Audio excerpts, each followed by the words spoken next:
evening, everybody. It's Wednesday night, which means it's time for Direct Line Live. I am your host, Jackie Saxtein, and I'm joined tonight by Nicole Buse-Harris, who is running for MDGOP chairman. Nicole, thank you for joining me.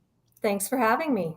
Of course. So, now that we are past, for the most part, the midterm elections, I know we're still waiting on some mail-in ballots. I don't think they've even called the Frederick County executive race yet. The next thing that people are looking to are the MDGOP elections. So you've courageously thrown your name into the hat for chairman. And I think the first question we'd all like to know is why? Well, I believe that the party has a lot to offer the constituency in Maryland and that we haven't been doing a good enough job reaching them. So that's my primary purpose. Awesome. And can you tell us a little bit about your background? We know, I'm sure a lot of people know that you have a long history in Maryland politics, but for some of our new Central Committee members, can you talk a little bit about how you got involved in politics, and especially in Maryland? Sure. Well, first of all, I am not a native Marylander. I actually moved here about 23 years ago. And I got involved in Maryland politics seriously for the 2012 cycle. And the 2012 cycle was, like I said, my first foray into Maryland politics. So I worked for Senator Nancy Jacobs, who was running for Congress against Dutch Ruppersberger that year. And I handled her social media campaign. I was one of the early social media campaign adoptees, so to speak, and everything. And so that was my first race, and we won the primary, and then she went against Dutch. And she obviously, unfortunately, lost and everything. And then I was reached out to by Rick Metzger, who wanted to run for Legislative District 6, which is the Dundalk, Essex, Rosedale, and a little bit of Middle River area. And he said that he'd run before, but he really wanted to win this time. This was his time to do it. And I said, okay. And I started working in that district in February of 2013 for the November of 2014 election cycle. So we spent a lot of time. We spent 20 solid months in that that community, in that district, really going door to door, getting to know people, getting the people to know our candidates. And it wasn't just Rick; it ended up being an entire slate there of Johnny Salling for Senate, Rick Metzger, Robin Grammer, Bob Long, and then Todd Crandall for county council. That district had not seen a Republican elected in about 77 years, and we flipped all 5 seats that year. And all 5 of them have, I didn't check to make sure everything, but I do know that Senator Salling and the delegates have all been reelected this is their 3rd term that they've done it. So we've kept it red. I met my husband in 2014 at the end of the 2014 election cycle. And so met through politics. And then I started running his campaign in 2015 for the 2016 cycle. And I've been running congressional races ever since. This year, I had my hands in, well, let's see. I ran my husband's race. I ran a state delegate race. I advised on 2 other state delegate races and 3 other congressional races. So I had my hands in a lot of races this particular time, as well as I talked to some school board members and made sure that Andy got their information and that kind of thing. Awesome. So I think we all saw how contentious this election cycle was, particularly in Maryland, and what people are looking for in state party leadership is a unifier. So can you talk a little bit about how you would work to unify kind of your Hogan-esque Republicans and your more Trump Republicans and everyone in between? Because I know that that's a spectrum. Right. I think one of the first things that we have to do is define ourselves. And so my first focus and everything will be for the central committees to actually make lists of what they believe as Republicans. So we're not going to agree on all the different functions and everything. We're not going to agree on, there are going to be pro-life Republicans. There are going to be pro-choice Republicans. We are a huge melding pot when it comes to our actual party. So what we need to do is we need to start with our central committees, and our central committees need to say, these are the top 10 things that I believe. These are the 10 things that I'm against. And we need each member to be able to do that and then come together as their county thing and say, okay, these are the top 10s that we all pretty much agree upon. Send that to the state and then we can do it. Because I think that if we try to do, and I'm a huge believer in mediation and being able to, verbal judo, I can't talk tonight, great timing. But I'm really into making sure that misunderstandings are taken care of. But let's be realistic. We have lots of central committees. We have 300, a little over 300 members of central committees when we are fully, when all the positions are fully seated. That in itself is hard enough to try to talk out, well, you called me a rhino and you called me a Trumper and you call, all of that type of thing. Let's kind of forget about that. Let's talk about who we actually are and what we believe. Find those points where that we all can come together and say that this is what we believe as the Maryland Republican Party or the Republican Party of Garrett County or St. Mary's County or Baltimore County or Baltimore City. So let's do that together and then let's send it up to the state and really talk about it. Because I think what we will find is that obviously we have more in common than we have for disagreement, but we're going to define ourselves instead of letting the news media define us, and instead of letting people say, well, you're a rhino and that define us, we're going to actually say, no, this is who I am. And we're going to go on the offense. Absolutely. I think something that a lot of people notice is some of our central committees are full all the time. They have every vacancy filled, and then you have other ones who have vacancies that they just can't seem to fill. So how would you work with central committees to make sure that they have every member not only filled, but also engaged in helping to move those county parties forward? Well, I think part of that is our messaging. And so if we define who we are, then we can more clearly communicate who we are to other Republicans that live within those counties. So if you want to fill the seats, then show them that we have a strength already. And because people want to be part of a strength, a strong team. They don't want to come in and have to clean up a mess. So if we show them we're strong, this is who we are, we, know what we're doing, more people will be interested. And that I think that's the first thing we have to do. Absolutely. So can you talk a little bit how, in your own words, you would define the role of MDGOP chair? Well, the chair already kind of has a lot of its own role already set up and everything. Number one, everybody talks about it, fundraising. We have to be able to fundraise. We have to keep the lights on. We have to keep, training going. We have to make sure that we're recruiting candidates. We need to have software available for our candidates and for our volunteers. So fundraising is a huge part of the chair. And since I've been in politics for the last 11 years, going on 12 years now and everything, I have a lot of different contacts. So, it's not, I'll be really honest with you, it's not something that I like doing, dialing for dollars. And I always tell my candidates, when I'm their campaign manager or consultant, you have to dial for dollars, pick up the phone and everything. I don't like to do that. And I understand that a lot of people don't like to do that, but it's a necessity of life. So that's part of the chair. The other part of things that I want to define myself more is training, building I really want to build a very solid, oh shoot, I just forgot the baseball term, the roster. We really need a good roster. And we need a roster of people who can be treasurers, people who can be campaign managers, people that can be campaign consultants, people that can be campaign fundraisers and stuff. We're lacking some of those resources. So I want to build this roster. I want to make sure that we have it so that when our candidates hit the streets in 2024 for Congress or other municipalities, that we actually have those people there for that. Because I've heard from a lot of candidates this cycle that said, I just felt so lonely. And I didn't feel like anybody was really there there for me at the state party level or at their central committee level, et cetera. And I don't want candidates to feel lonely when they're in the general. They're our nominees. Let's support them. Let's give them the resources that they need. Awesome. So one of the, and to your point, MDGOP chairman does have a set of defined responsibilities. Yes. What's less defined are the roles of the vice chairs.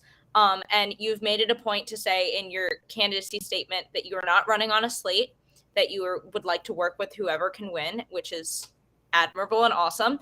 So can you talk a little bit about what you'd like to see your vice chairs doing? Because I think historically we've seen in the past, it's kind of you've seen some vice chairs take it upon themselves to go out and really help candidates, up and down the ballot. You see other ones who take a more laid back approach to the vice chairmanship. So what would you like to see your vice chairs do?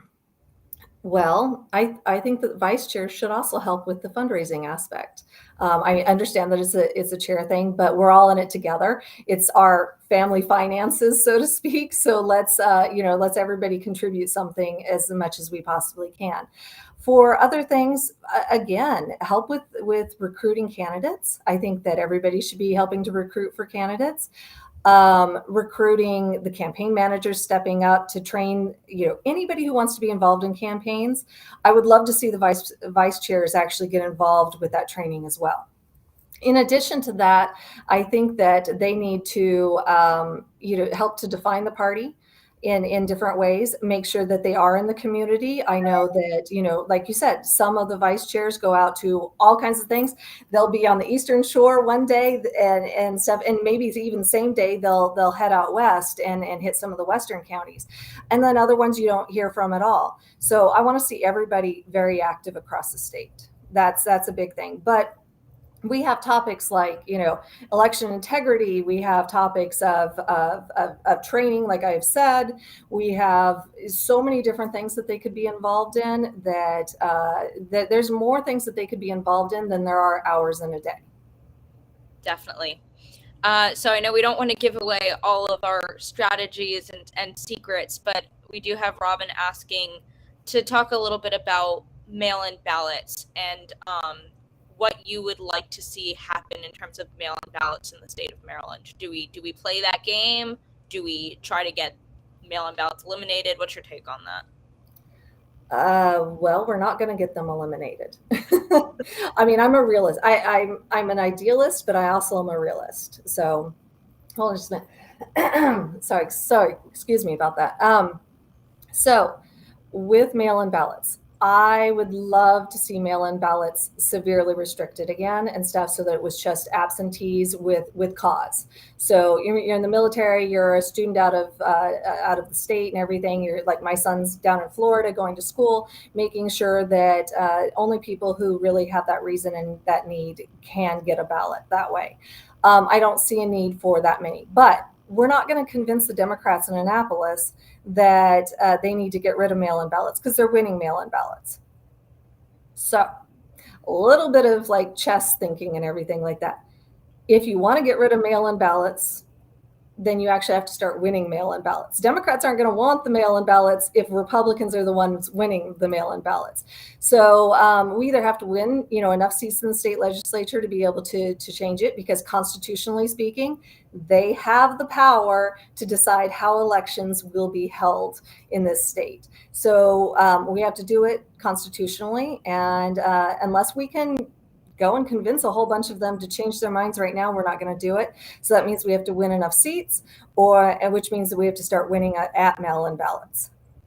So we're about to go into 4 years of having not only our usual Democrat supermajority legislature, but also a pretty far left governor.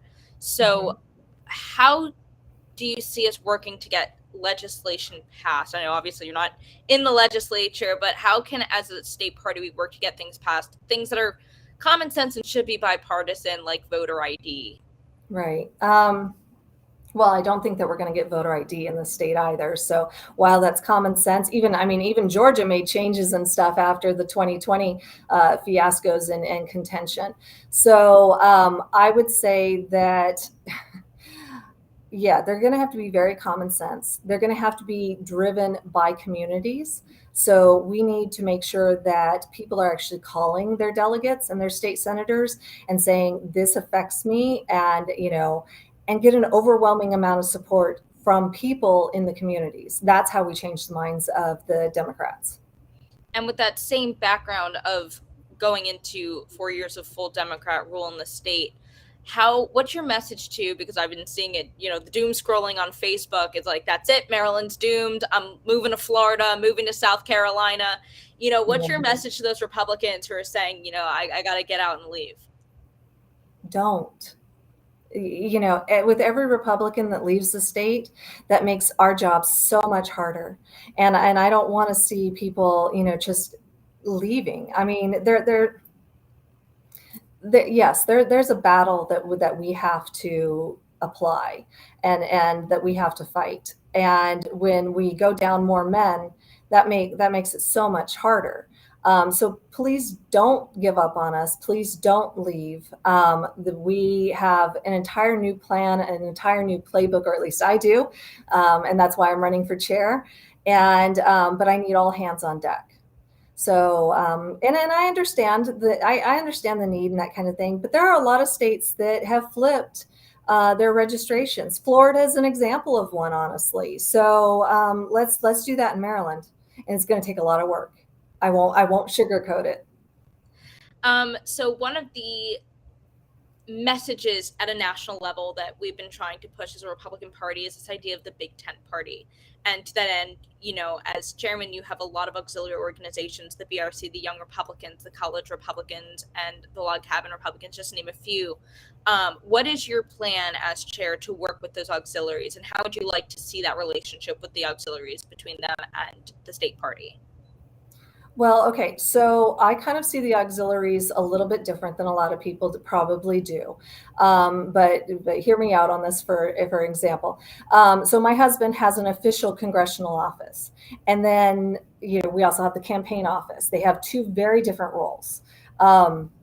So the official, office can only talk to people who are constituents and everything of the first congressional district. The campaign office, we can talk to anybody and hear any concern, but we don't have the resources that the official office has to be able to solve those problems. So there's some give and take in both roles. I see that also between the Maryland GOP is the official office and everything of the Republican Party, and the clubs are the campaign side of it, so to speak. What I want to see is that the auxiliary groups and our RCCs come together to work within the communities for outreach. So I don't want to go into too many different things and that kind of thing, because I'm sure there's some Democrats listening and stuff like that. But I do see a relationship with how we reach out to voters. Definitely. Let's see, I'm trying to think. We're like breezing right through these questions. I thought I was talking forever here. Well, let's give people a chance to learn about you personally. I know that you have dogs, so why don't you tell us a little bit about your family, your dogs, what you do in your free time, so people don't see you as you're not just a candidate for chair, you're a person. Right? Okay. All right. So let's see. I grew up on the West Coast. So like I said, I'm not a native Marylander and everything. I've also lived outside of Chicago, and I spent a little bit of time in Mexico, and specifically in Tijuana, and being a missionary there. So I've been here for 23 years, well, almost 23 years, not quite. And I guess, a lot of people know me just as Andy's wife and everything. But like I said, I've been involved in Maryland politics since before him and I met, because that's how we met. Before that and everything, I've worked for a Fortune 100 company, and I ran actually 7 offices, administrative staffs, and did the HR for a Fortune 100 company here in Maryland, and they had offices in Delaware and Pennsylvania as well. So I did a lot of traveling the region that way. Then,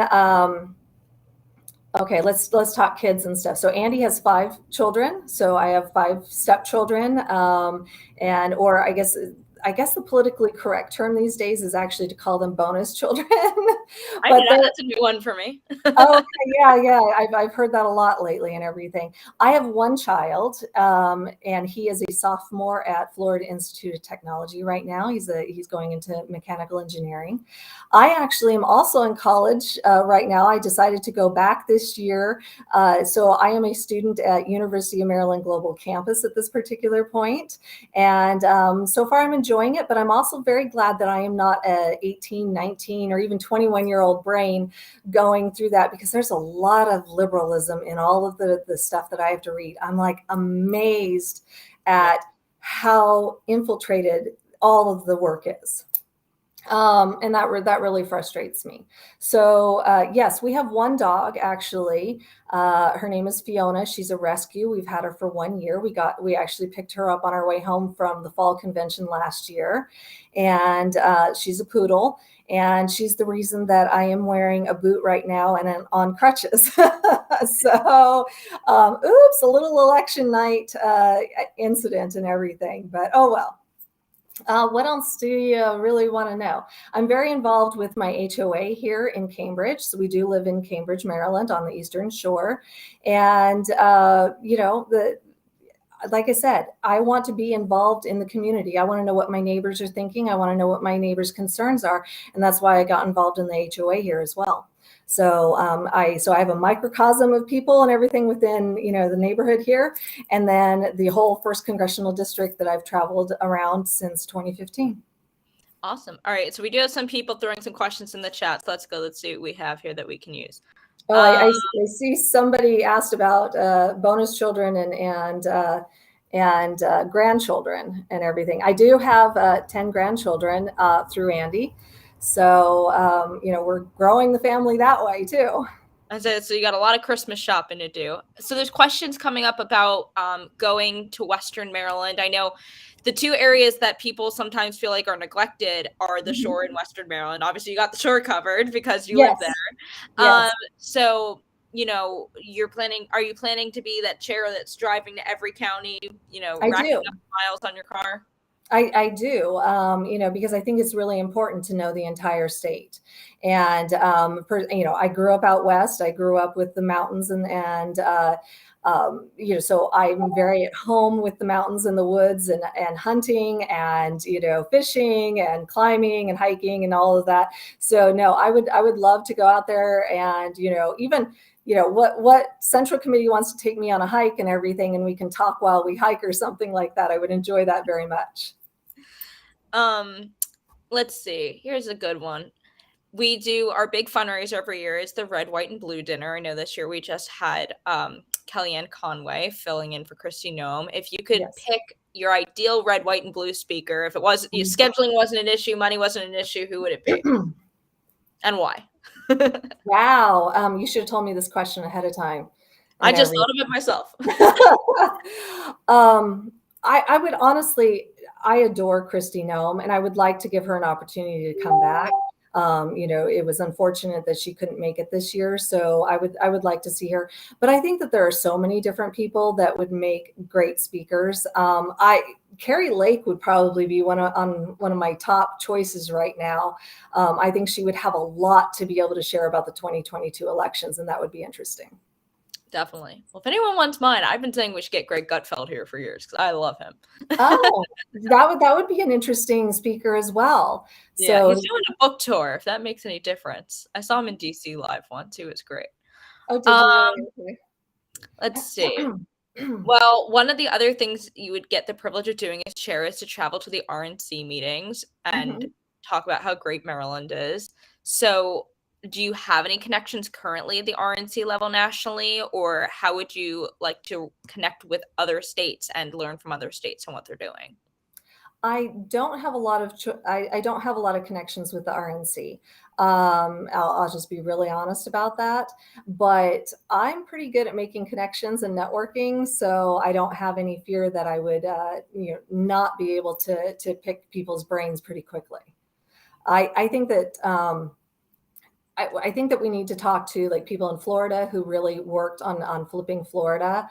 I think that we need to learn from those states that have been blue and went red, or even some of those states that were red and have gone blue recently, so that maybe we can learn a little bit more of what to avoid if we start making strides, what we can expect the Democrats to do. I think that would be a very key point to talk to people who have been in states that have flipped blue recently. So let's see what else. Well, we did see, I think that was the big headline of the night last night, that Donald Trump announced he's running for president again. I'm not going to ask you, you're just like not going there, but we might start seeing a lot of Republicans in Maryland saying, all right, time to start gearing up for 2024, and 2023 not a real year. 2024 we're all in for presidential elections. What's your opinion on that? What's your gut reaction there? Okay, so my gut reaction right there is when you said 2023 isn't a real year. No, 2023 is a real year. 2023 is when we start laying the groundwork. 2023 is when we meet our neighbors, when we find out what their concerns are, and we go back 3 months later and ask them if they're the same concerns, et cetera, et cetera. We just move that forward, move it forward. We talk to people. But 2023, there are, 300 municipalities that have elections in Maryland in 2023? All elections are local.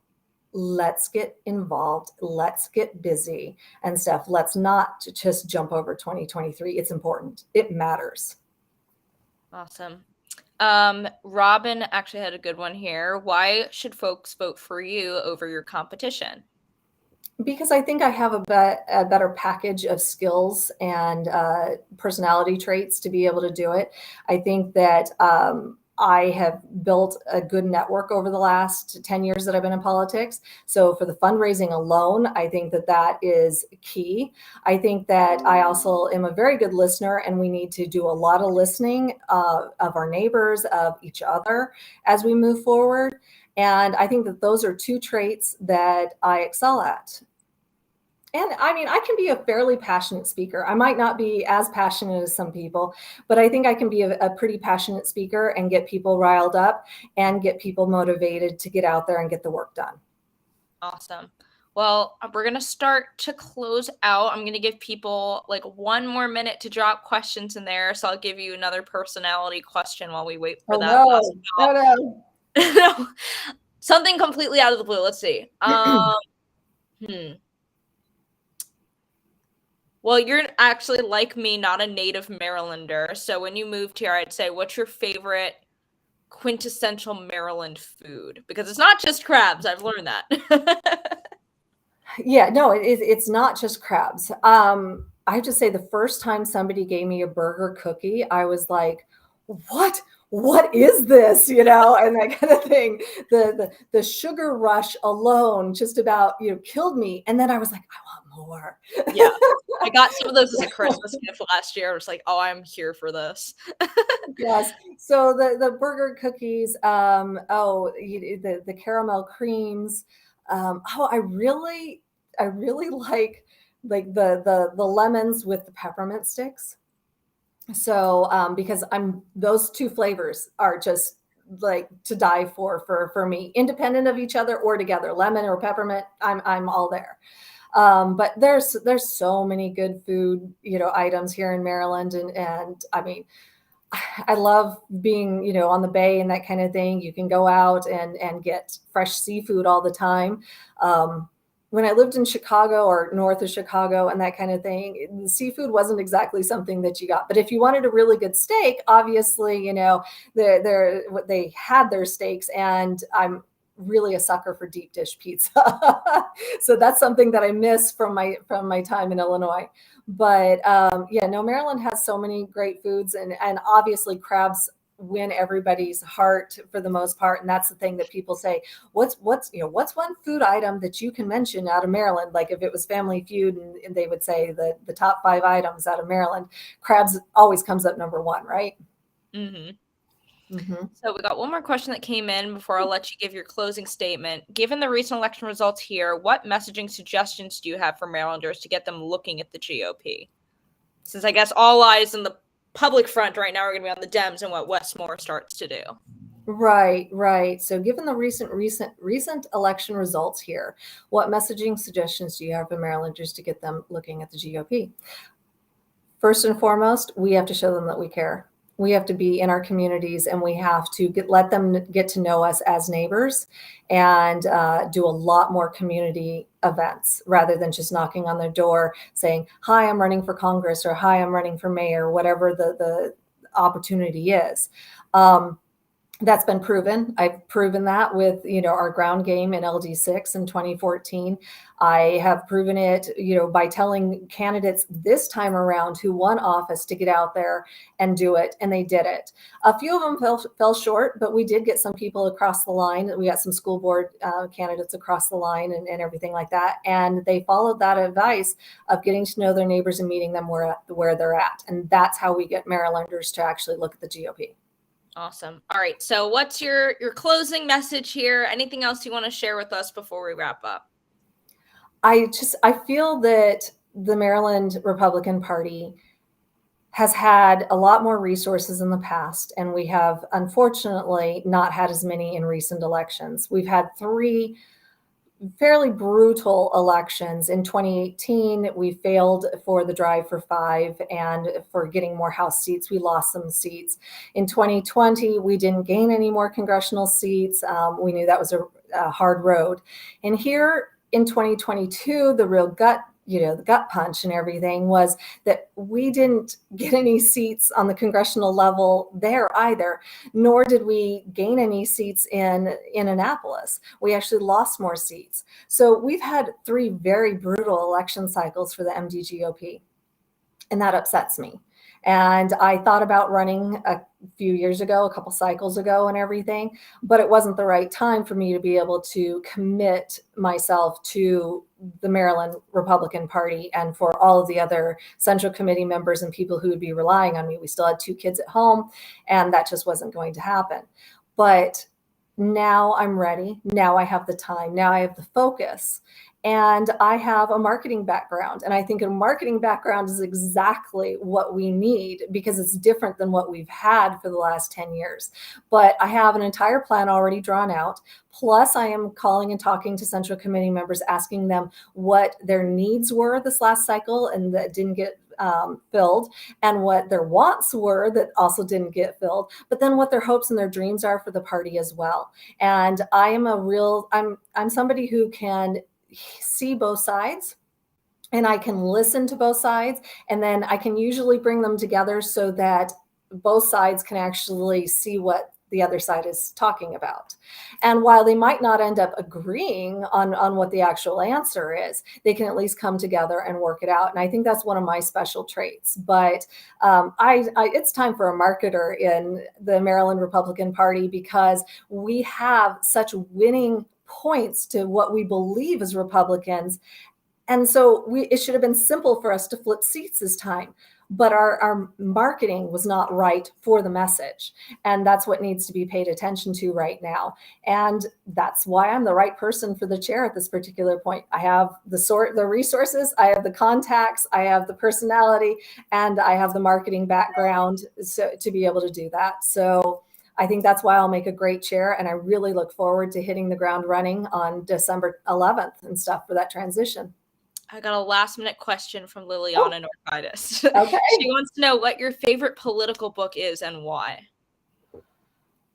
Gosh, I don't know that I could say that I just have one particular political book. I think one that I actually read recently was somewhat political, but also addresses the need for us to be moving forward and some of the changes that we need to make. And that was Betsy DeVos's recent book. And I'm completely blanking on the title, but it talks a lot. It talks about her, and she's, I don't agree with her on everything. And there were a lot of things that she did while she was in the Trump administration that I can't say that I was like, that kind of thing.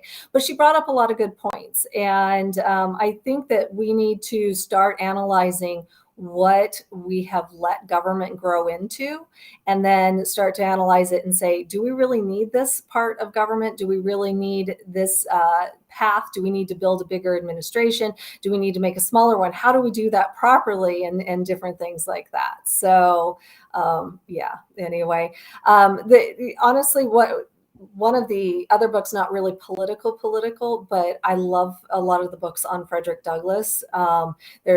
I think it's just called Douglass itself, but and I gave my copy to my grandmother. I sent it to her in Utah, where she lives with my aunt now. But it's like this thick, and there's so much wisdom to be able to learn from within American history, and we need to take that, utilize it. And some of the questions are still the same questions that we're asking ourselves today. So, let's find the answers instead of asking the same questions in 100 years. Definitely. All right. Well, I think that'll about do it for us, Nicole. You deep breath. You did it. Thank you so much for joining me. And I'm sure this will be super informative for all of our Central Committee members out there watching who have big decisions to make next month. And Nicole, thank you so much for stepping up and running and for joining me tonight. It's my pleasure. Yeah. And everyone else will be back next week with another episode of Direct Line. Have a great night. Great.